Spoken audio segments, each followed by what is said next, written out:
સંસ્કારી નગરી વડોદરામાં દારૂબંધીના નિયમોના લીરે લીરા માજલપુરમાં લગ્ન પ્રસંગ પૂર્વે પાર્ટી પ્લોટને બારમાં ફેરવ્યો. રેડી ટુ ડ્રિંક બોટલમાં મહેમાનોને દારૂ પીરસાયો. 1 મિનિટ અને 10 સેકન્ડના વિડીયોમાં મોંઘી સ્કોચ વિસ્કી બ્લેક લેબલની 20 જેટલી 1 લીટરની બોટલો નજરે પડે છે. એ પૈકી કેટલીક ભરેલી છે, કેટલીક ખાલી છે. ખાલી બોટલોમાંથી નાની ખાસ તૈયાર કરાયેલી બોટલો ભરવામાં આવી હતી. માલેતુજારોએ રૂપિયાના દમ પર દારૂબંધીના કાયદાના ધજ્જાગરા ઉડાવ્યા. કયા પાર્ટી પ્લોટ અને કોના લગ્ન હતા એ અંગે હજુ પુષ્ટિ નથી થઈ. વાયરલ વિડીયોના આધારે પોલીસે તપાસનો ધમધમાટ ચાલુ કર્યો છે.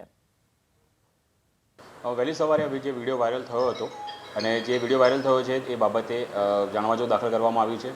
વિડીયો કઈ જગ્યાનો છે, કોને પ્રસંગનો છે, અને કયો બનાવ છે, ક્યારનો બનાવ છે તે બાબતે પોલીસ તપાસ હાલ કરી રહી છે. જે બાબતે ક્રાઇમના માણસો, પોલીસ સ્ટેશનના માણસો અને ઝોનની એનસીબીના માણસોની અલગ અલગ ટીમ બનાવીને અમે તપાસ કરી રહ્યા છીએ. વિડીયોમાં દારૂની બોટલો થોડી દેખાઈ રહી છે, થોડી પ્લાસ્ટિકની બોટલો દેખાઈ રહી છે, પણ કઈ જગ્યાનો બનાવ છે, શું છે તે ક્લિયર થઈ નથી રહ્યું. એટલા માટે જાણવા જોગ લેવામાં આવી છે અને તે આધારે તપાસ કરવામાં આવી રહી છે.